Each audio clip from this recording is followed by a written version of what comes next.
to go live here.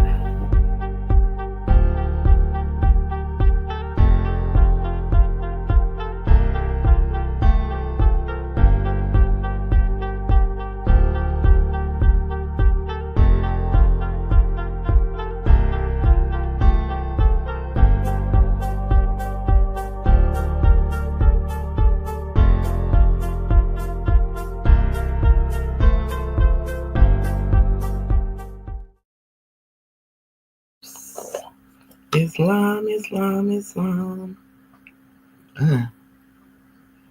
Let's go a little dry here. You know what I'm saying? So, Islam, everyone. Islam, Islam. All meetings are to be opened and closed promptly according to the Circle 7 and love, truth, peace, freedom, and justice. Can we all stand as we recite our Moorish American prayer? We're going to turn to the east as going within.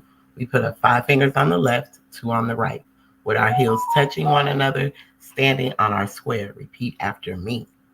Allah, the Father of universe, the Father of love, truth, peace, freedom, and justice.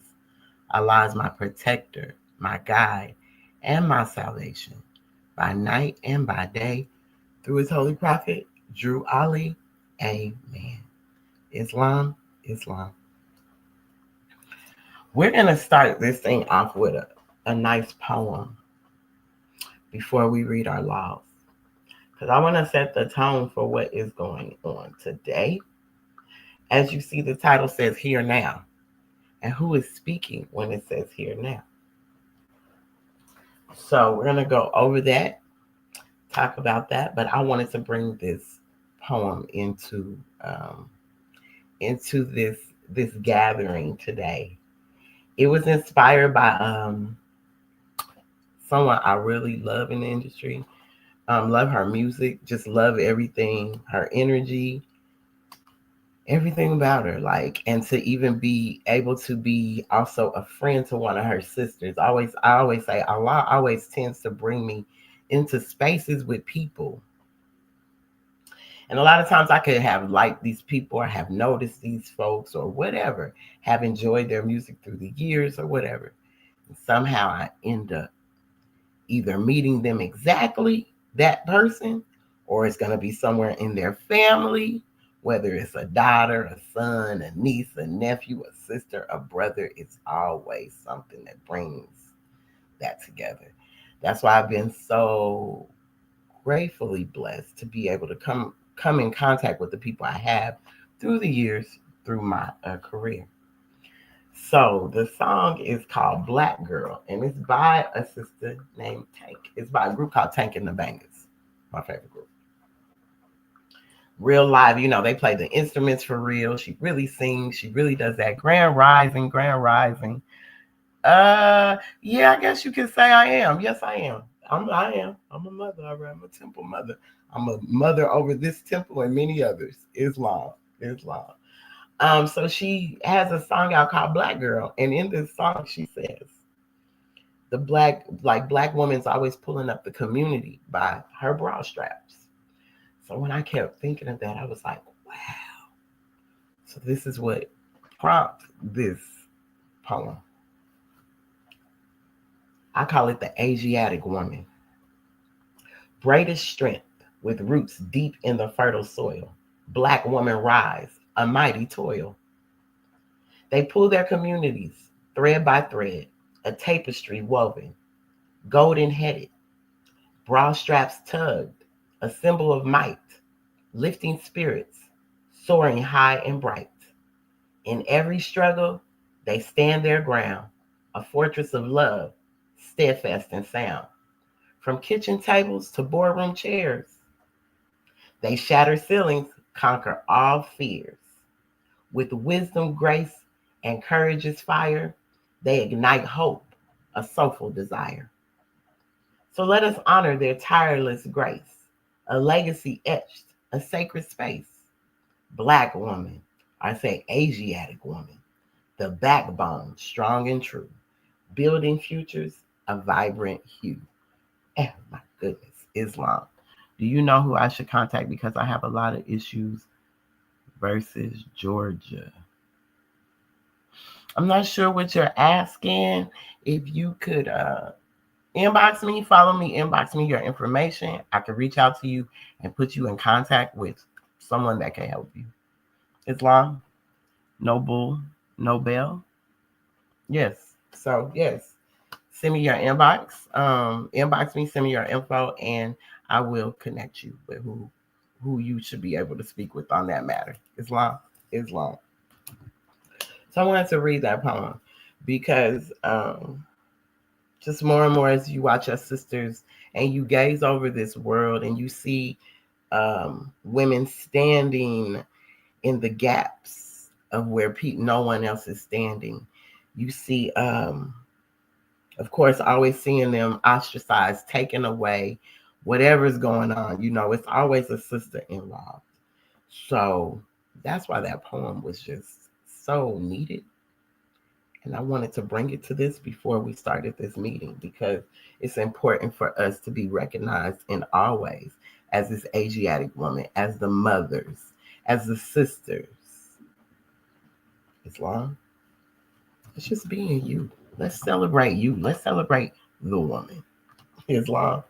All right, so now I would like to do the recitation for our laws. This is where we clean up house. This puts us in order. It's to guide us and place us in the proper order that we're supposed to be so that we act a certain way. These are why these are acts. Salvation, Allah, unity. The Moorish Science Temple of America, the Divine Constitution and bylaws. Act 1. The Grand Sheikh and the Chairman of the Moorish Science Temple of America is empowered to make law and enforce laws with the assistance of the Prophet and the Grand Body of the Moorish Science Temple of America. The Assistant Grand Sheikh is to assist the Grand Sheikh in all affairs if he lives according to love, truth, peace, freedom, and justice, and it is known before the members of the Moorish Science Temple of America. Act 2. All meetings are to be opened and closed promptly according to the Circle 7, and love, truth, peace, freedom, and justice. Friday is our holy day of rest, because on a Friday, the first man was formed in flesh, and on a Friday, the first man departed out of flesh and ascended unto his Father God Allah. For that cause, Friday is the holy day for all Muslims all over the world. Act 3. Love, truth, peace, freedom, and justice must be proclaimed and practiced by all members of the Moorish Science Temple of America. No member is to put in danger or accuse falsely his brother or sister on any occasion at all that may harm his brother or sister because Allah is love. Act 4. All members must preserve these holy and divine laws, and all members must obey the laws of the government, because by being a Moorish American, you are a part and parcel of the government and must live the life accordingly. Act 5. This organization of the Moorish Science Temple of America is not to cause any confusion or to overthrow the laws and constitution of the said government, but to obey hereby. Act 6. With us, all members must proclaim their nationality, and we are teaching our people their nationality and their divine creed, that they may know that they are a part and a partial of this said government, and know that they are not Negroes, color folks, Black people, or Ethiopians, because these names were given to slaves by slaveholders in 1779 and lasted until 1865 during the time of slavery. But this is a new era of time now, and all men now must proclaim their free national name to be recognized by the government in which they live and the nations of the earth. This is the reason why Allah, the great God of the universe, ordained noble Drew Ali, the prophet, to redeem his people from their sinful ways. The Moorish Americans are the descendants of the ancient Moabites who inhabited the northwestern and southwestern shores of Africa. Act 7. All members must promptly attend their meetings and become a part and partial of all uplifting acts of the Moorish Science Temple of America. Members must pay their dues and keep in line with all necessities of the Moorish Science Temple of America. Then you are entitled to the name of faithful. Husband, you must support your wife and children. Wife, you must obey your husband and take care of your children and look after the duties of your household. Sons and daughters must obey father and mother and be industrious and become a part of the uplifting of fallen humanity. All Moorish Americans must keep their hearts and minds pure with love and their bodies clean with water. This divine covenant is from your holy prophet, Noble Drew Ali, through the guidance of his father God Allah. Noble Drew Ali, founder, the Moorish Science Temple of America, home office of Noble Drew Ali, Chicago, Illinois, USA, Islam. Now for the additional laws. Now for the additional laws.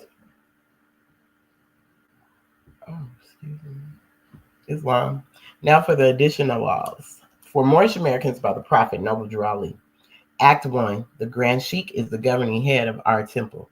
All business of said temple must be approved by the Prophet Noble Drew Ali before being acted upon by any member. Let it be finance, property, or any line of life that will cause the member to sacrifice finance, that will cause the support of any group of members. Any former officer that violates these laws is subject to be removed from his office under a heavy restriction, etc., by the Prophet or the Grand Sheikh. Act 2. All members are to attend their adat meetings and their public meetings promptly. If a member is found standing around on their meeting period, shall be fined 50 cents on the first case, and on the second he will be fined $1, which will go on your emergency fund. If member is working, his monthly dues must be paid, and if he has money in the bank, he must subscribe for as much as he is able to the Moorish Uplifting Fund, because it takes finance to uplift the nation. Act 3. It is the lawful and divine duty of every good member, if he is able, in finance, to aid me in saving the nation. And if he does not, he is an enemy to the cause of uplifting his own people, and justice must catch you. Let it be he or she, according to love, truth, peace, freedom, and justice. As I have the power invested in my hands, and I will have to enforce the law in order to save the nation. Act 4. All members, while up making a public speech, must not use any assertion against the American flag or speak radical against the church or any member of any organized group, because we are to teach love, truth, peace, freedom, and justice. Act 5. All members must promptly attend their meetings and send their children to Sunday school, and the teacher must confirm himself to the questionnaire, and let every member exercise his 5 senses who is able to do so, because out from your Sunday school comes the guidance of the nation. Act 6. With us, all members must proclaim their nationality, and we are teaching our people their nationality and their divine creed, that they may know that they are a part and parcel of this said government, and know that they are not Negroes, colored folks, Black people, or Ethiopians, because these names were given to slaves by slaveholders in 1779 and lasted until 1865 during the time of slavery. But this is a new era of time now, and all men now must proclaim their free national name to be recognized by the government in which they live and the nations of the earth. This is the reason why Allah, the great God of the universe, ordained Noble Drew Ali, the prophet, to redeem his people from their sinful ways.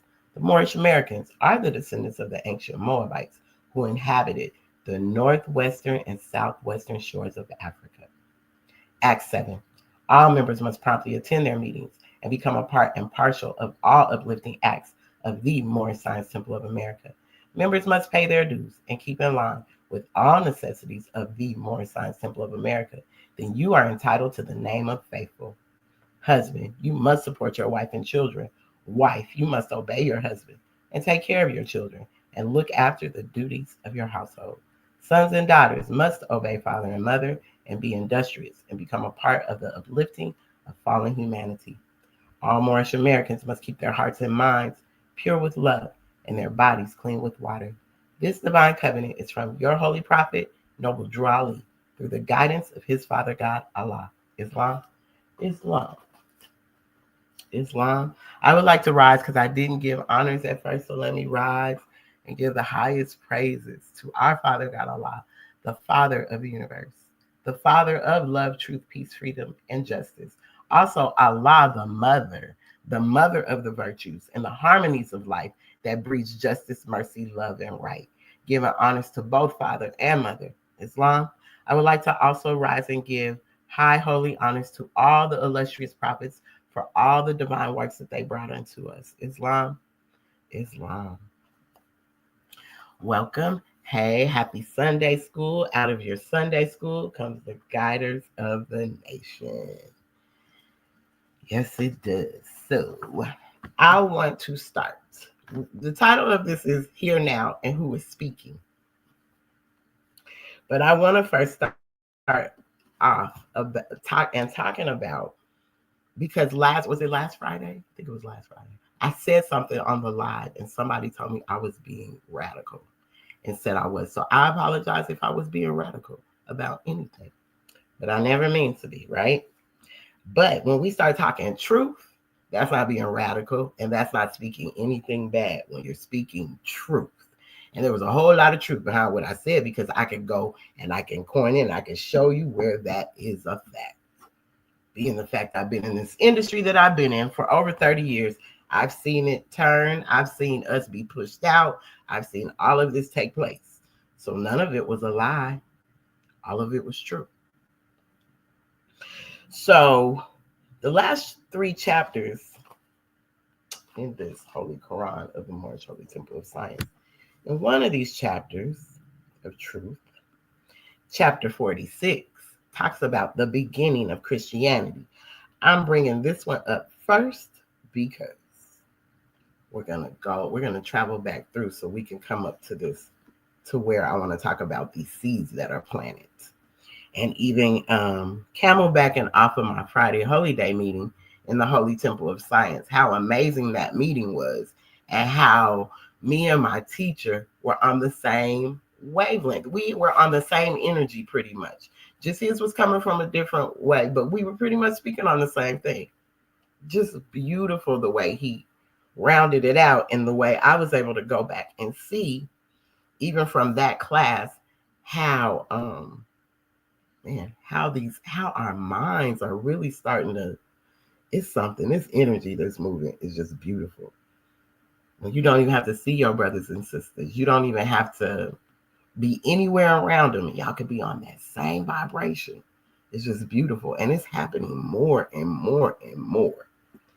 So, the divine instructions from the Holy Prophet, chapter 46, the beginning of Christianity.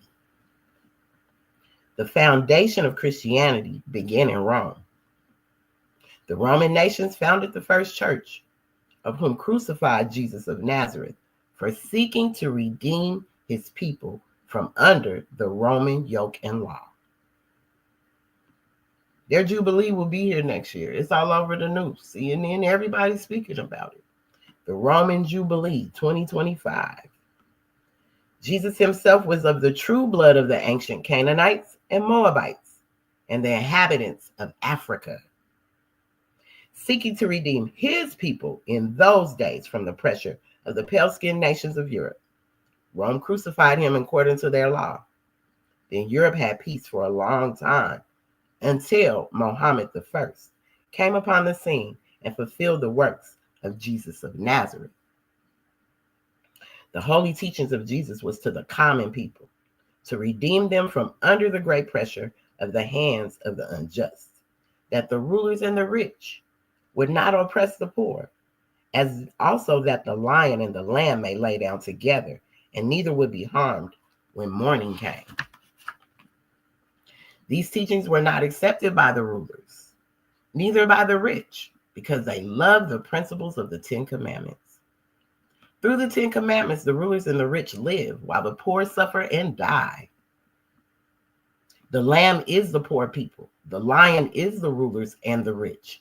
And through love, truth, peace, freedom, and justice, all men are one and equal to seek their own destiny and to worship under their own vine and fig tree, after the principles of the holy and divine laws of their forefathers.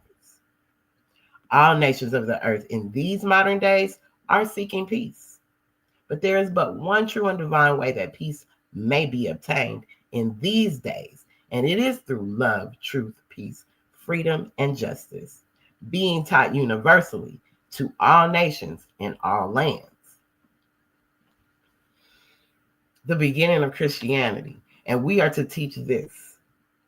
These lessons that I'm coming from, we are to teach this universally to all nations in all lands, not just to the ones that you agree with, because that's the problem. Some people just want to take what they can from doctrine and scripture and put what fits them, just like they'll go into our divine constitution and bylaws, not realizing they're supposed to act on those.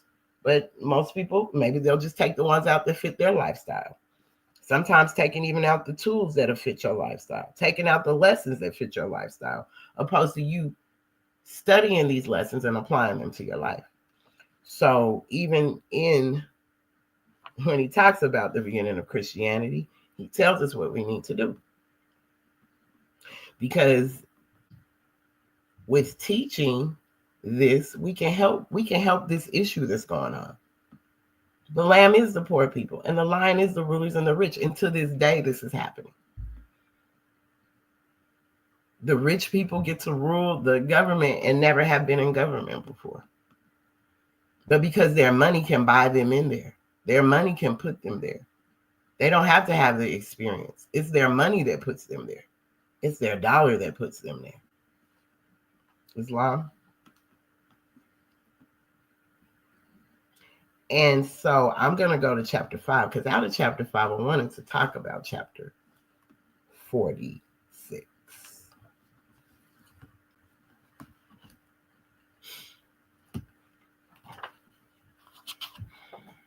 Because I wanted to talk about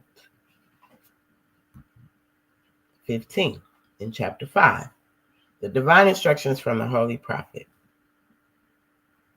Chapter 5, after the feast, the homeward journey, the missing Jesus, the search for him. His parents find him in the temple. He goes with them to Nazareth, symbolic meaning of carpenter's tools. So Friday, as I was in class with Brother John, Holy Day meeting. Hi, sister, I love you too. He brought up the compass, right? So in 15, it says, we use the compass to draw the circles around our passions and desires to keep them in the bounds of righteousness. So when I came from chapter 46, I was this compass that we need that helps us in chapter 46. Because we need this compass to do what? The compass does, what does the compass do? It draws the circles around our passions and desires to keep them in the bounds of righteousness. Right? And so learning about this compass on Friday was something. Like, I know what a compass does because I've used it in school before. You put it there and it draws a circle. You can make it a big circle. You can make it a small circle. Just depends on how much room you give the compass to move. That will be the size of the circle. Right? Because Brother John was giving this demonstration on Friday. The compass became something else to me. It became, even more important than I thought it was. Way more important. As he started talking about this compass and how we keep ourselves in the bounds of righteousness. And how we use the compass to do such, right? Because we're weak. We're weak. And our soul is where we need to be more in tune with. This is where our seeds need to be planted within our souls, even through our thoughts, like planting these seeds of greatness, of love, of truth, of freedom, planting these seeds because these seeds are important. So that's why from 5 with the compass, if we go into the beginning of Christianity and talk about that, it gives you how the compass can be used. Especially by taking this all over the world, making that circle big enough to spread this thing to all 4 corners of the world, to spread this message, not this thing, this message to all 4 corners of the world, Islam. And in chapter 12, when we go to chapter 12, we're going to go to chapter 12, 3 to 10. I want to go there. Because the compass became something very serious for me right now. Now I gotta go buy me one. I'm gonna go purchase me a compass. I have a square. I got a plummet, a hammer, a chisel. I need a compass. I still need to build my toolbox up. I'm still building my toolbox up, right? So chapter 12,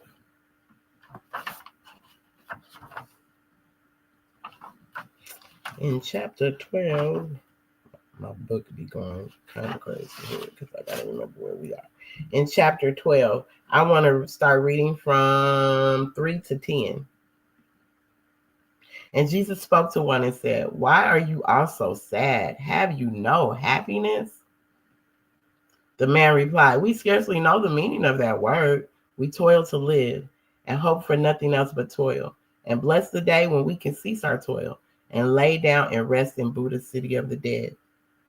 And Jesus' heart was stirred with pity and with love for these poor toilers. And he said, "Toil should not make a person sad. Men should be happiest when they toil. When hope and love are back of toil, that all of life is filled with joy and peace. And this is heaven. Do you not know that such a place is for you?"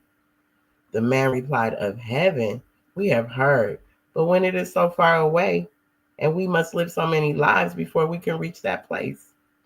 And Jesus said, "My brother man, your thoughts are wrong. Your heaven is not far away, and it's not a place of metes and bounds. It's not a country to be reached. It is a state of mind. Allah never made a heaven for man. He never made a hell. We are creators and we make our own. We're creators and we make our own because we plant these seeds within us to create whatever we're bringing out. Whatever we're bringing out. We are planting these seeds. You're a creator and you create your own. Creators and you make your own. All your own heaven, your own hell, your own. You make everything within yourself. You do. Because if we want to go into our 101s, and in our 101s, the first question is,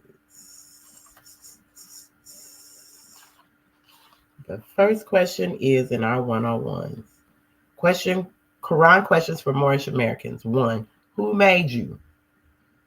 The answer is Allah. Who is Allah? Allah is the Father of the universe. 3, can we see him? No. 4, where's the nearest place we can meet him? In the heart. The nearest place we can meet him is in the heart. And in that heart, we need to learn to use this compass. So we draw a circle around our passions and desires. So we can stay in alignment with Allah. So then toil doesn't seem so bad for us if we use this compass to circle around our passions and desires. The compass is important. It's a very important tool. Pick it up and try to use it sometime just for the sake, and then start applying it to your life. Start seeing how you can expand that circle or how you can close that circle in. Start keeping things in the bounds to see how you can keep things in the bounds of righteousness with that tool. So the toil that these people were feeling, the toil that he's seen on their faces, they didn't know, because see, maybe if they had this tool and they were able to use this tool, they could understand that even a person toiling should be happiest, because that should be a part of your desires, your toil.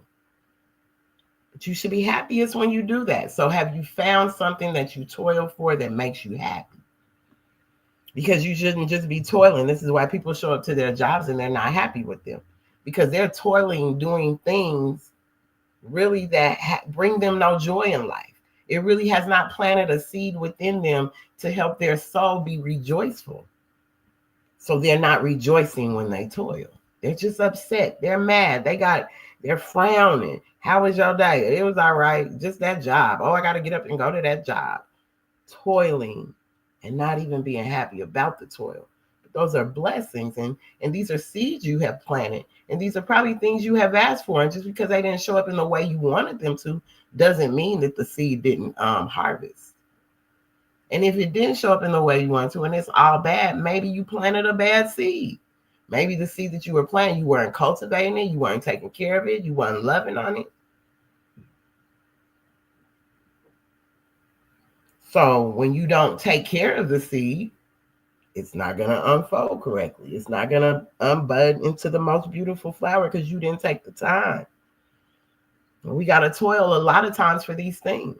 Islam.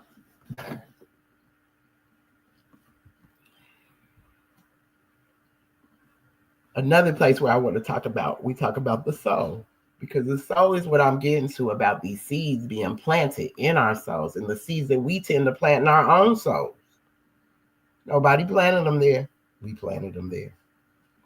So in chapter 3, I'm going to go from 6 to 13. And I'm going to go a little faster because I want to get to this lesson. But I want to kind of just go in and talk about where the soul is. And many other places the soul is talked about in the Holy Quran of the Moorish Science Temple of America, divinely prepared by the noble prophet Drew Ali. So in chapter 3, the divine instructions from the Holy Prophet, instruction 6 through 13. Well, I'll start at 5. There are two selves, the higher self and the lower self. We always got to use the hammer. So y'all probably hear me say this many times, have probably heard me demonstrate from this chapter. But this is why we have tools, and the hammer has to be used because it needs to be pounded in to us. Pounded in like a nail is pounded into the wall. Pounded in till it's a part of every part of you. So this is why you may hear these lessons repeated a lot. Because when you don't get it, you got to use the hammer. This is why we have tools in these divine instructions. So in 5, it says there are two selves, the higher self and the lower self. 6, the higher self is human spirit clothed with soul. Come on, see. Made in the form of Allah.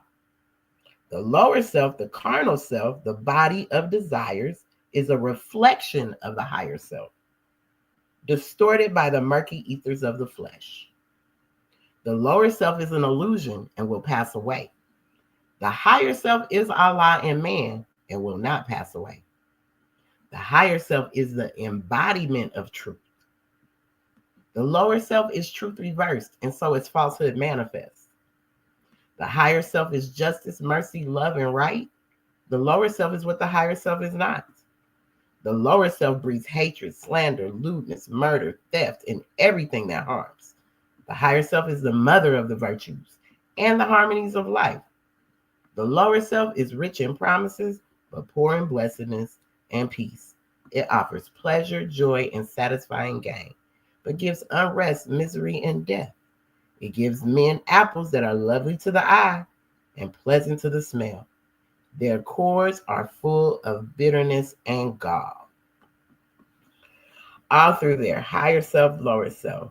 What seeds are you planting? And when you're planting these seeds, are you planting the seeds in your lower self? Or are you planting them in your higher self? Because your higher self is going to unbud into the mother of virtues and the harmonies of life. If you don't cultivate that seed, and if you're not taking care of this seed, even within you, the one that you are planting within your own soul, if you're not taking care of it, it's going to be planted in a lower energy vibration. So through that lower energy, that lower vibration, you're going to get, your seed is going to produce hatred, slander, lewdness, everything that harms. That's what your seed is going to produce. So don't think that these seeds are just because you go out and make children. You plant these seeds within yourself daily because they become a part of you. They become a part of the thought. If the closest place you can meet Allah is in the heart, and that's closer than your jugular vein, then that's telling you got to watch your thoughts, because your thoughts are the seeds that you're planting within yourself.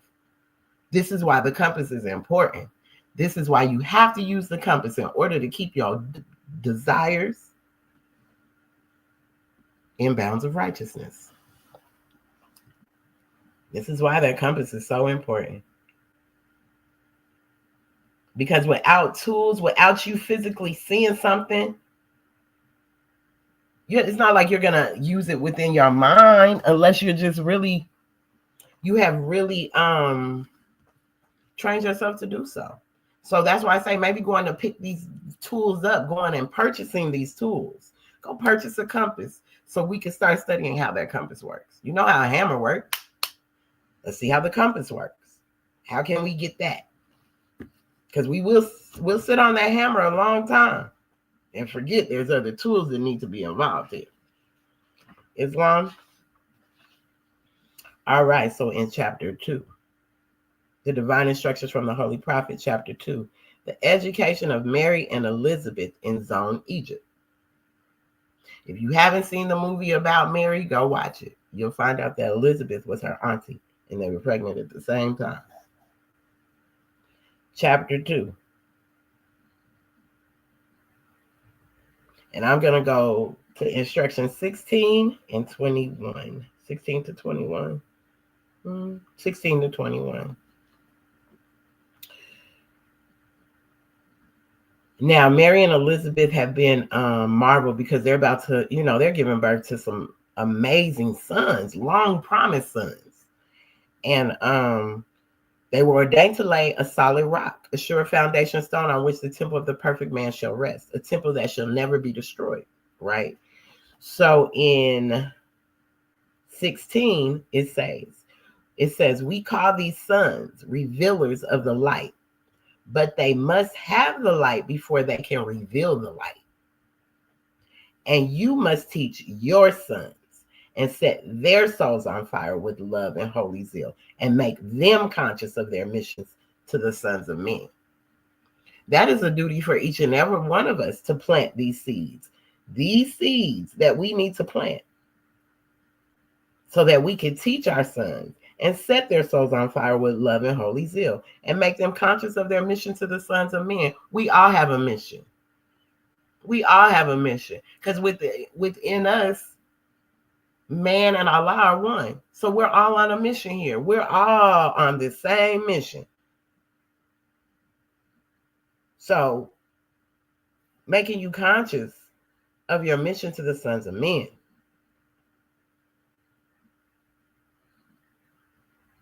Teach that the holy breath, sons of men. Teach them that Allah and man are one, but that through carnal thoughts and words and deeds, man tore himself away from Allah, debased himself.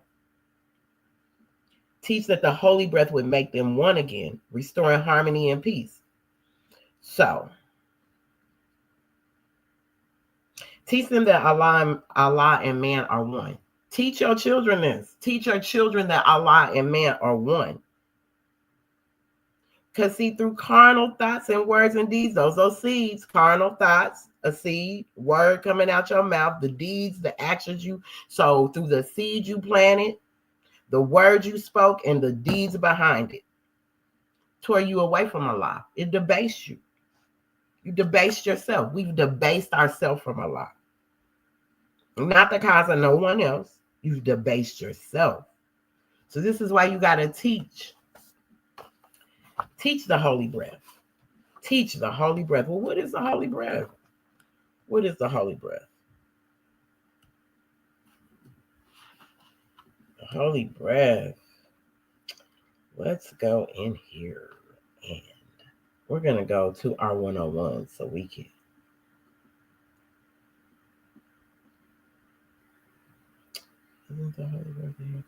Yes. Okay. Islam. So we're going to go to where the holy breath is spoke of in our 101s.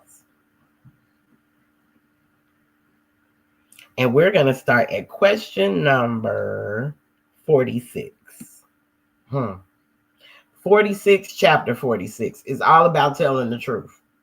Question 46. What did Jesus say that would make you free? Answer: truth. What is truth? Truth is At. What is At? At is Allah. Can truth change? Truth cannot change or pass away. What other name do we give to truth? Holy breath. What have you to say about the holy breath? All we can say is it is great, it is good, it was, it is, and evermore to be. Amen. The holy breath is truth. So we must spread the truth. We must speak the truth. It's not being radical. It's not speaking against anything when you're speaking the truth. And we were brought the truth. We were brought this truth. So this is why we must teach our sons. We must teach ourselves. Even if no one taught you, you could teach yourself. You could definitely plant the seed to teach yourself this. That the holy breath would make you one again, restoring harmony and peace. That not can make them one but love. That Allah so loved the world that he clothed his son in flesh that man can comprehend. He had to clothe someone in flesh so that you can understand. Because without someone being clothed in this flesh, as I am right now, you don't believe it. You don't believe it. And no matter who comes to give you the message, if they're not propped up in a rich man's position or this celebrity status that you want to give everyone, then they don't have the truth for you. It's not the truth. It's a lie. Oh, I don't believe you because you don't look like you telling the truth. But you don't know who holds the truth. Jesus didn't even have a place to lay his head. Jesus wasn't like he was balling or anything like that. Jesus of Nazareth, no. Go look. Wasn't no baller. But he did his duty. He went and did what he was supposed to do. He went and spread the message where it was supposed to go. Because even through the womb, through his mother carrying him, his mission was already being done. And so she was already making the way as she was carrying Jesus in her womb. Islam. So in chapter 1, I want to talk about these seeds and how we call to, and how, that's why I say who's speaking. When you hear this in chapter 1, in chapter I, because this is I. This is I. So some about I is speaking. And I'm going to go down to chapter 1, and I'm going to go down where it says here now. And everything down here is a physical thought. Listen, it's a physical thought being done here. Here now, and it's in quotation, because at the top, let me say this. At the top in quotation, it says, time never was when man was not. Somebody speaking. That's just not being said, so don't just read it. Somebody's speaking all through that. All through here. Somebody's speaking.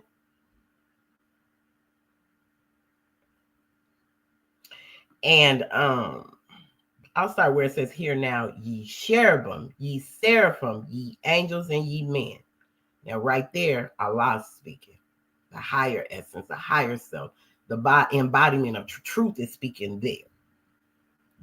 We're about to fall down, and this is where physical thought comes in. And it says, hear now, O protoplasm, and earth, and plant and beast. I'm going to stop at protoplasm real quick. Proto. Now, this is a Greek word. Prefix is proto. It indicates something that is first or primary, signifying the original or most basic form. Plast comes from the Greek word plastos, which means molded or formed. The protoplast is when the cell wall is removed completely. That's what protoplast is, if you didn't know. So it essentially means the primary or original formed part of a cell. Right? So that when we say here now, oh, protoplasm, you're calling to something. And earth supports life. We're calling out to earth. After protoplasm, we call out to earth because that supports life, right? Atmosphere. I say atom, atmosphere. It protects life on earth by absorbing harmful solar flares and reducing the temperature. Extremes between night and day, responsible for day and night. Atmosphere. Life. Earth, the only known planet to support life, with a vast diversity of species inhabiting the land, ocean, and atmosphere. You ain't the only one here. Somebody just asked me that. You really think? No. On all planes, on all planets, some form of life is there. You ain't been there to say it hasn't. So you can't say it is or it's not. And what that life form may be. Plants. I went to plant, right? But I'm going to finish as we talking here now before I even go into these plants and these different things, because they made so much money off of plant life when you think about it. This is how they came up. This is how the economy did what it did. And this is how they was able to live how they lived off the sweat of the backs of our people. Hear now, O protoplasm and earth and plant and beast. Hear now, ye creeping things of earth, ye fish that swim, ye birds that fly. Go back. Okay. Hear now, ye creeping things of earth. So remember, there's other planets. It said of earth. So when you're asking, that's why it's the prophet was intentional. You just have to read and be paying attention to the words and the commas and the semicolons and the explanation points and the question marks and the quotation marks. You have to study those too. They're not there for no reason for you just to run the sentence on. Like your teacher used to say in English, you're using a run-on sentence. So using a run-on sentence is not stopping where you should. Here, comma, now, comma, ye spirits of the fire, comma, of water, earth, and air. Here, now, oh, everything that is, or was, or evermore will be. For wisdom speaks from out of the highest plane of spirit life. For wisdom speaks out of the highest plane of spirit life. Right? So I wanted to talk about these seeds. I wanted to talk about seeds and plants. Maybe someone to come on that is a plant. Islam, sis. Islam, happy Sunday school. We have herbalists here. Our sister Aisha does flowers and herbs and all kind of things. So I know, she's taking me to the plant show. And when I learned the amount of plants there were, but it ain't got nothing compared to when I found out how many flowering plants there were. There's different type of plants, all kind of different type of plants. But as you started seeing different ones, it gets you to understanding how they took over everything. Flowering plants are angiosperms. These make up majority of plant species, with approximately, this is just what's known, they don't know, 300,000 known species that are characterized by the production of flower and seeds enclosed with fruits. Because altogether there's 300,000 to 450, 390,000 to 450,000 known species of plants. These are just a few. So flowering plants, characterized by the production of flower and seeds enclosed with fruits.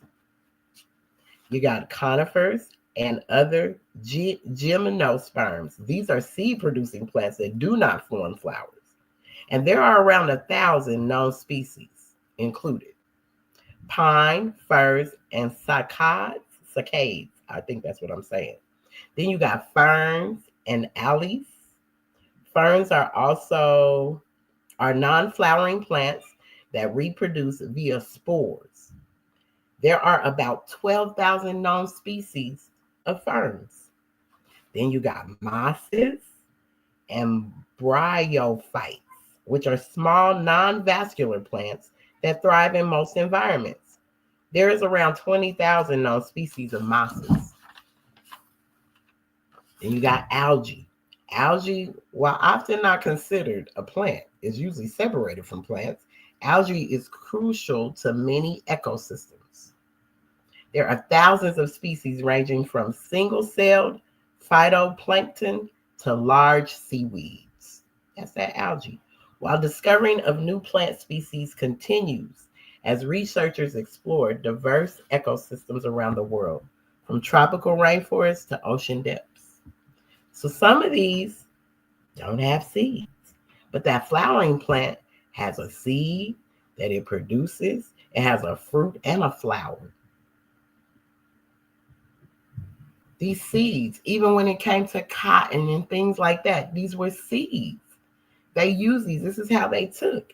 If that many seeds all over the world, that's how they're able to make so much money off of plants and seeds and taking things from us. That's where the cotton came from. The cotton came from a plant. And with that plant, they used that cotton to enslave our people. The cotton helped get our people in a slave mentality where they're working the fields and doing all these things and picking the cotton and prickling their fingers because certain cotton, those cotton things have sticker things on them.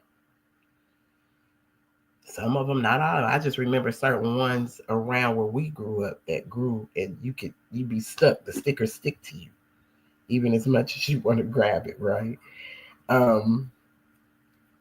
But the seeds that they took, and now we have no seeds. They're saying, oh, you got to buy these heirloom seeds. You got to find people with seeds, and so these seeds that they've taken, some of them, they produce seeds on their own. Maybe they created a seed too.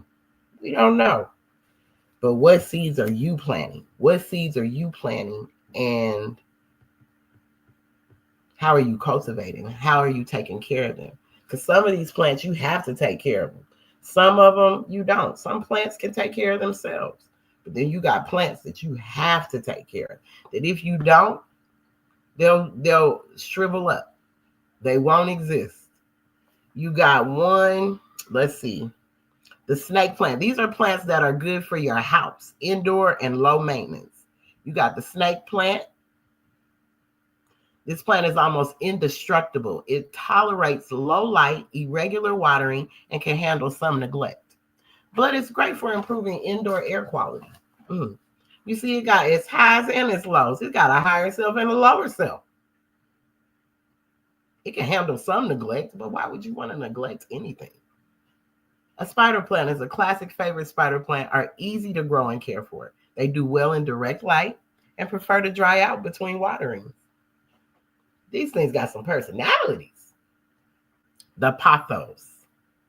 Pothos is known for its trailing vines and can survive in various light conditions. It's also forgiving if you forget to water it now and then. So there's a plant that's forgiving. These are plants, but they still have an energy to them. The peace lily. Peace lilies do well in low to medium light and can tolerate some neglect. They also help purify the air, making them a great choice for indoor environments. These plants are not easy to care. These plants are not only easy to care for, but also add a touch of greenery and freshness to your home. So, even those plants got feelings. These plants have whole personalities. This is why it's important to cultivate. Cultivate the seeds you're planting within your mind, within your body, within your soul. Cultivate these seeds. You have to take care of them. Some maybe you can neglect some of them, but I promise you, from some of that neglect, you're going to get something from the neglect. You got to understand what's going to come from it. So that's why these seeds that you're planting are important. These seeds, because man, okay, we'll say it like this. So spirit man is a seed of Allah, held within himself the attributes of every part of Allah. Let me go back. But every man, like every other thought of Allah, was but a seed that held within itself the potencies of Allah, just as the seed of any plant of earth hold deep within itself the attributes of every part of that special plant. So spirit man, as seed of Allah, held deep within himself the attributes of every part of Allah. Now, seeds are perfect. Yeah, as perfect as the source from which they come, but they are not unfolded into life, made manifest. The child is as perfect as the mother is, because the child's a seed. So man, the seed, must be deeply planted in a soil that he might grow, unfold as does the bud unfold to show the flower. The human seed that came forth from the heart of Allah was full ordained to be the Lord of the plane of soul and of the plane of things made manifest. So Allah, the husbandman of everything that is, threw forth this human seed into the soil, and it grew apace. And man became a living soul, and he became the Lord of all the kingdom of the soul. Hark now, let every creature hear. The plane of the soul is but the ether of the spirit plane, vibrating not so fast. And in the slower rhythm of this plane, the essence of life are manifest. The perfumes and the odors, the true sensations, and all of love manifest. The seed's essence of life is spirit. This seed's essence of life, this is the soul essence, is spirit, the essence of it.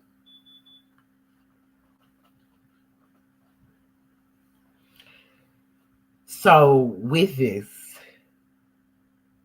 my soul projected self's outer shell. My soul has projected myself's outer shell. I spoke myself in existence, not from out, but from within. How did I speak myself into existence? From out, not from out, but from within. As I want to travel through and understanding me making who made you, Allah. We're creators, and we create our own. Creators and create our own.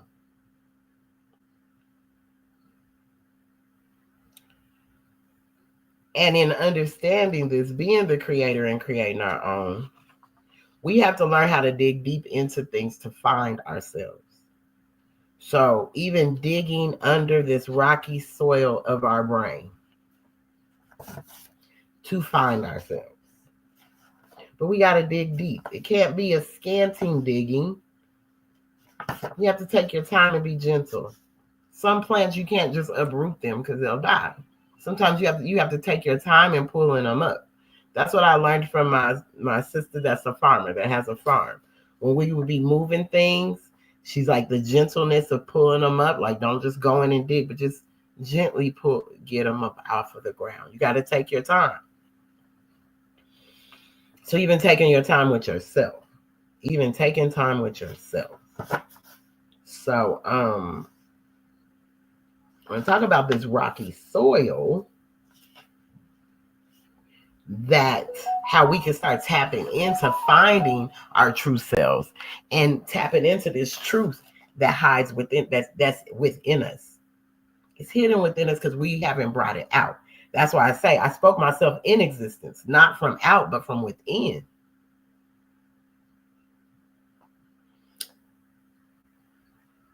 And sometimes that's a hard pill to swallow for people when you find out you did it. Nobody did what they did, but you did it to yourself. Because even if you've allowed the people to do it to you and mistreat you, pretty much you did it. You did. You got to take some kind of responsibility, especially as we start to know. And when you don't know, you don't know. But as you know, you throw away them foolish thoughts. You throw away them things that you did that was childish. You know what I'm saying? And then you can really see that speaking yourself in existence, not from out, but from within. And that's why you got to go within to pull anything out. Because sometimes, as it was saying, I honestly, how can I say? I just learned this even about myself, about going within to manifest the outer part. Because I've been projecting just outward, thinking it's going to go in, but it got to come from within in order to manifest on the outside. Islam. So, as I was in chapter 12, and we were talking about the toil of man, and how we toil and how we're mad because we got to toil. Well, even when it's working on yourself, working on your soul's purpose, working on the reason why you're here, you got to toil. That's why you should be happiest when you toil. Because even through learning yourself, even through planting, going back and replanting, some pouring out what you had in the plant pot, taking all that out, planting something new. Well, how do you find it? How do we keep in touch with this? How do we not be so sad? Like Jesus said, they were so sad, and he did not understand why are they so sad. They had no happiness in life, none of that. That's most of the people that we look across now today have no happiness, no matter how you give it to them. You could give them the world, they're not happy. You could take it away, they're just not happy. They have to find this happiness. But where do you find it? You have to seek for heaven within. Because a lot of heaven is, to most people, it's a place they heard of. But they think it's so far away and I got to live many lives to reach it. But you don't. It's not a place of meets and bounds. It's a state of mind. Now cease in chapter 12, the divine instructions from the Holy Prophet, chapter 12. Jesus teaches the common people at a spring, tells them how to obtain eternal happiness. Now seek in 10. Now cease to seek for heaven in the sky. Just open up the windows of the heart, and like a flood of light, a heaven will come and bring a boundless joy. Then the toil will be no cruel task. The people were amazed and gathered close to hear this strange young master speak, imploring him to tell them more about the Father God Allah, about the heaven that men can make on earth, about the boundless joy. And Jesus spake a parable. He said, a certain man possessed a field. The soil was hard and poor. By constant toil, he scarcely could provide food to keep his family from want. One day, a miner who could see beneath the soil, in passing on his way, saw this poor man in his unfruitful field. He called the weary toiler and said, my brother, know you not that just below the surface of your barren field, rich treasures lie concealed? You plow and sow and reap in a scanty way, and day by day you tread upon a mine of gold and precious stones. This wealth lies not upon the surface of the ground, but if you will dig away the rocky soil and delve down deep into the earth, you need no longer till the soil for naught. So we be tilling the soil, the mind. This is what I'm saying. It's in your mind. This miner, the mind, can see beneath the soil. You only see the top of it. So that's why it's hard and poor. And then it's the way it's the way you toil too. You toiling in a scanty way. You trying to rush it like Cain did. Cain and Abel. Abel took his time in bringing forth to Allah the gifts he was gonna bring forth to Allah. He took time with it. He made sure that his herd was clean. They were nice and fattened up. Like you could see that they were being well taken care of. Just like a plant. Some of them plants say you can neglect it a little bit. It may take some neglect. But some of them plants you can't neglect. Some plants you have to give them the love. Just like a baby. You have to give that baby that love. From the time they're in you, when they come into this earth, continue and continue and continue. If a baby is not loved in the proper way and not feeling that love, it'll shrivel away like anyone else, like anything else. So sometimes when these things are happening, even with babies, is there a lot of love on these babies? Or did you just put them to the side and neglect them just a little bit? You neglected them just a little bit. And now that's why they've had to transition. Because some people aren't giving the love that they need to these children. And the babies feel it. They feel it from the womb, y'all. They feel it from the seed. When the seed is planted, they know what you're planting in them. They know what you're giving to them. Don't think just because they're inside, they don't know. They know. So that's why some lives don't get here in the way that they should. Sometimes they got to go back for something else. But you cannot dig in a scanty way. In your mind, you can't dig in a scanty way. In your thoughts, words, and deeds, you can't do this in a scanty way. You can't. The man believed, the miner surely knows, and I will find the treasures hidden in my field. The field of your mind. Come on. And then he dug away the rocky soil, and deep down in the earth, he found a mine of gold. And Jesus said, the sons of men are toiling hard on desert plains and burning sands and rocky soils, are doing what their fathers did, not dreaming they can do aught else. So with that one, you only think you could do as your fathers did. That's just picking cotton. That's just plowing, not getting any benefit from it. You don't think you could do anything else, but you can. That's just where their mind states were. Their mind state wasn't in heaven. You have the opportunity to create your mind, your mind state to be heaven. So you don't have to dig in a scanty way. You don't have to plow and sow and reap in a scanty way.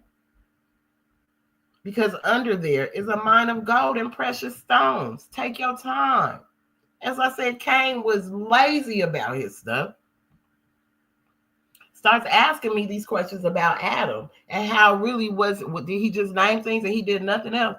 Because Cain went and grabbed what he could from the ground and just gave it to Allah. Didn't take no time, didn't care if it was rotten, if the flower was dead, if it was living, if the grapes were rotten. Didn't even care if the apple was together, it looked shiny, but he don't know. Just gathering stuff to take. Not even putting thought behind it.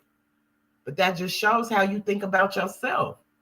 These are the ways you think of self. This is the way you are projecting, because whatever's going on in, you're projecting it out.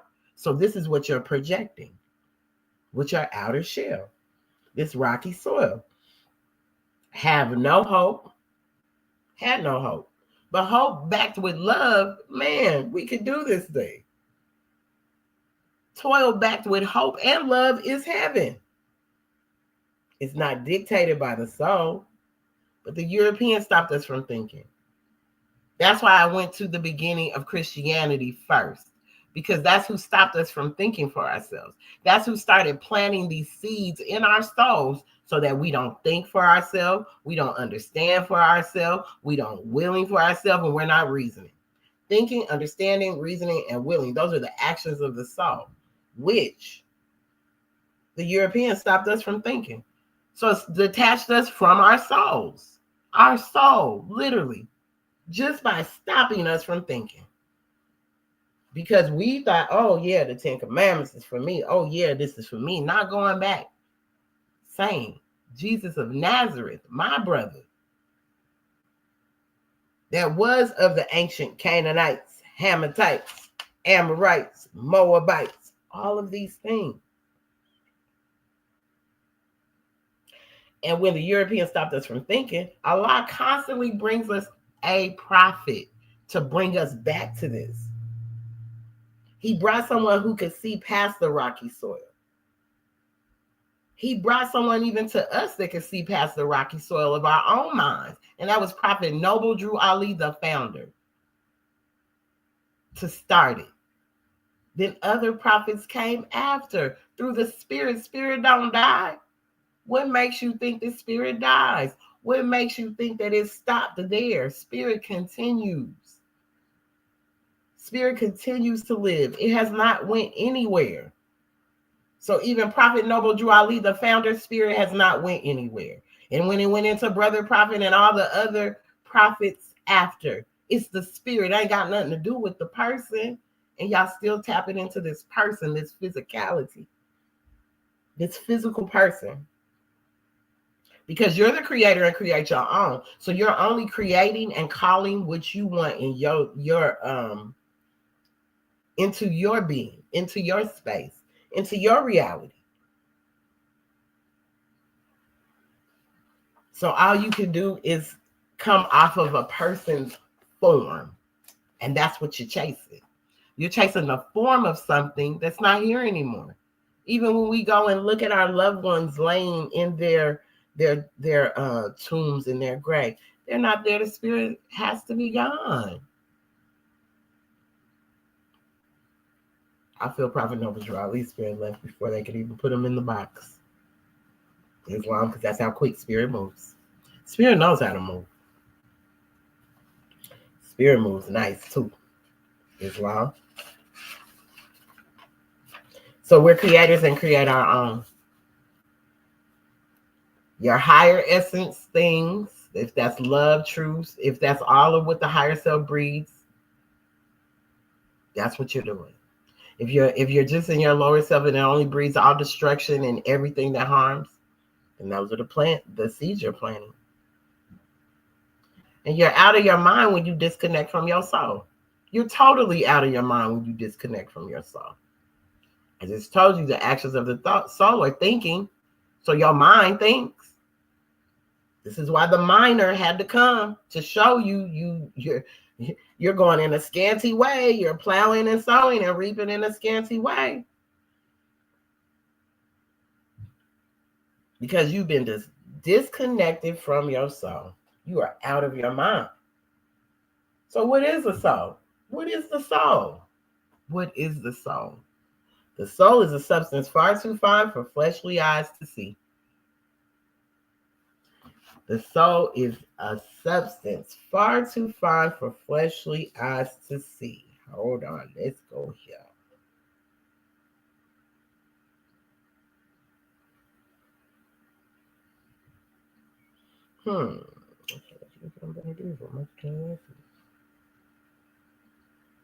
Where is my part?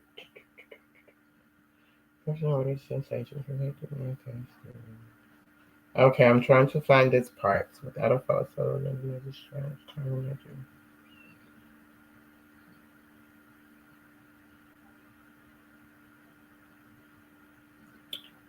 We're gonna find that portion. The soul is far too fine for fleshly eyes to see, though it. I don't want to say it wrong. I don't want to quote it in no wrong way at all. So let's see. The soul of man. Let me go to the soul of man. My poor little circumstances is falling apart. I really have to give me another one. Because boy, this one is just. I turn the pages and they're gonna all start following their own way. Yes, they are. Okay. The soul. How about we just talk about this soul? Because what is the soul? It's a substance far too fine for these fleshly eyes to see. The divine instructions from the Holy Prophet, chapter 38. Holy instructions from the prophet, the soul of man. The blessing, O man, of thy external part is health, vigor, and proportion. The greatest of these is health. What health is to the body, even that is honesty to the soul. That thou hast a soul is of all knowledge, the most certain of all truths, the most plain unto thee. Be meek, be grateful for it. Seek not to know it perfectly. It is inscrutable. That means it's impossible to understand or interpret. Thinking, understanding, reasoning, and willing, call these not the soul, they are its actions, but they are not its essence. Raise it not too high that thou be not despised. Be not thou like those unto those who fall by climbing, neither debase it to the sense of brutes. Remember, we debased ourselves. When they stopped us from thinking, we debased ourselves. We debased ourselves. Nor be like to the horse and the mule in whom there is no understanding. Search it by its faculties, know it by its virtues. The soul. There are more in number than the hairs of thy head. The stars of heaven are not to be counted with them. She is immortal. She is unchangeable. She is alike in all. Health calleth her forth to show her loveliness, and application anointed her with the oil of wisdom. You have to apply it. You have to apply this. She is immortal. She is unchangeable. She is alike in all. Health. This is the soul. Health calleth her forth, the soul, to show her loveliness, and application anointed her with the oil of wisdom. Although she shall live after thee, think not she was born before thee. She was created with thy flesh and formed with thy brain. Justice could not give her to thee exalted by virtues, nor mercy delivered her to thee deformed by vices. These must be thine, and thou must answer for them. Right? This is our soul. This is what our soul be doing. This is the soul. Suppose not death can shield thee from examination. Think not corruption can hide thee from inquiry. He who formed thee of thou knowest not what. Can he not raise thee from thou knowest not what again? Yeah. That's a question. Allah can continue to do what he did. This creation can continue. It continues. Spirit don't die. It continues. We stray from our God, our soul father and mother, our spiritual father and mother. We strayed from them. We strayed from them. And we're still suffering from it. Still suffering from being straying away, debasing ourselves, losing our birthrights, losing our vast estate. Because this is where we choose to be. This is where our people choose to be. They choose to stay in the lower rims of everything that harms. So because you're so used to misery, so used to that's what things are, and you run only to misery, that it stays in a low vibration and you can't rise up into your higher self, which the higher self is the mother of the virtues and the harmonies of life that breeds justice, mercy, love, and right. That's why I say we strayed from our father and mother. We stray from the spiritual father and mother. We stray from our soul father and mother. We have strayed completely.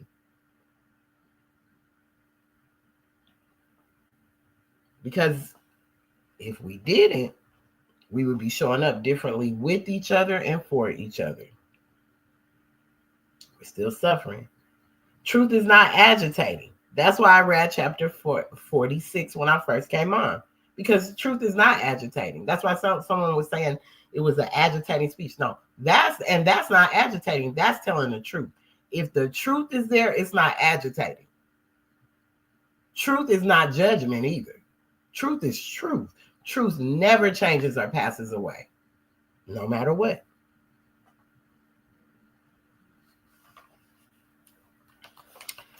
So with the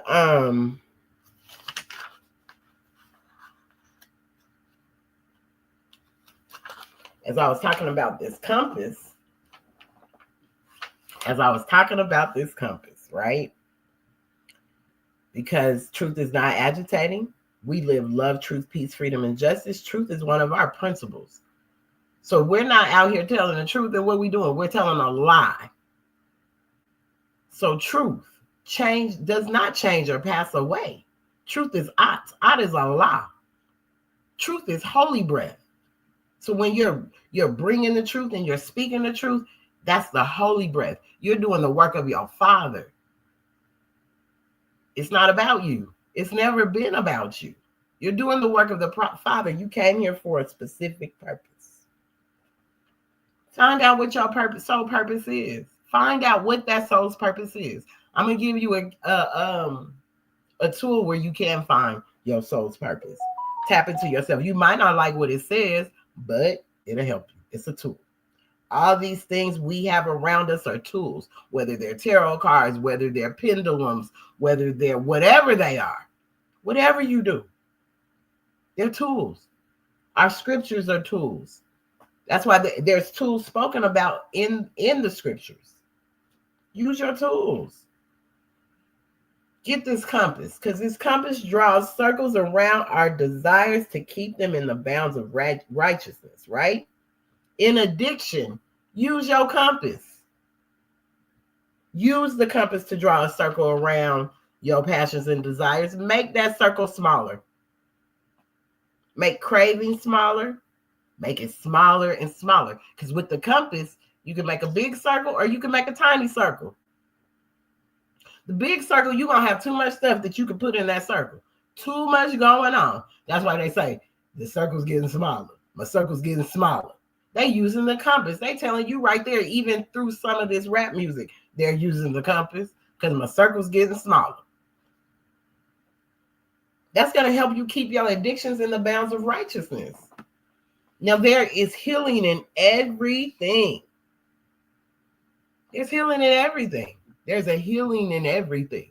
There's a healing in the tobacco plant. There's a healing in cotton. There's a healing in the marijuana plant. It's a healing in everything. It's the overconsumption of it that causes the addictions where you can't keep yourself in the bounds of righteousness.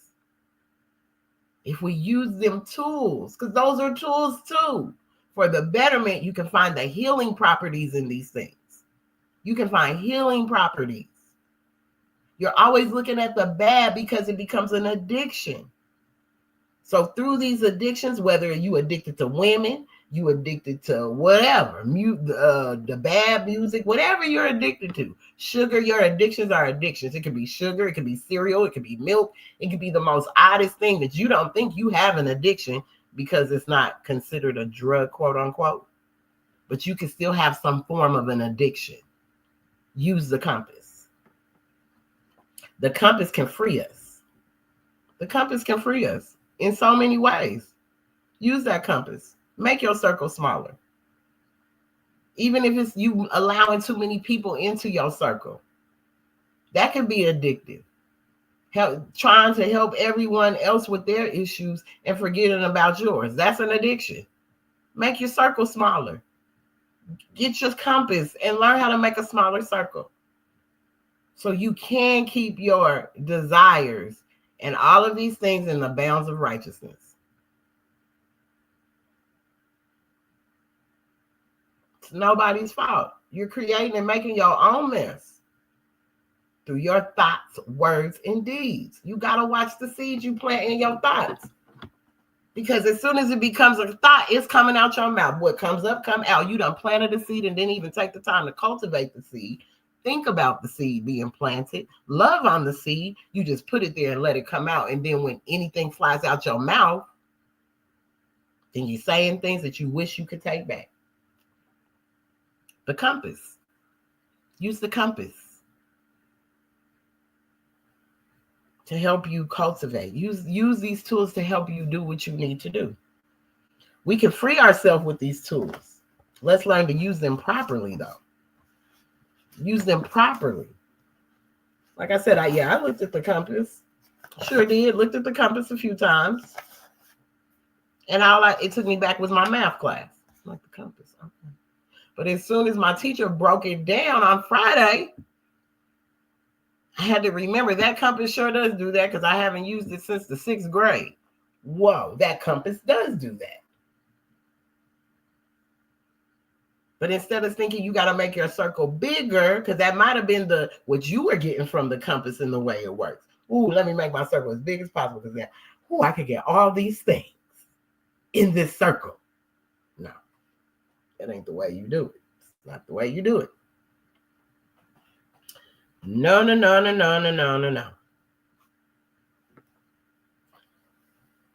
These tools, the divine instructions from the Holy Prophet, chapter 5, in these tools, symbolic meaning of carpenter's tools. Symbolic meaning of carpenter's tools.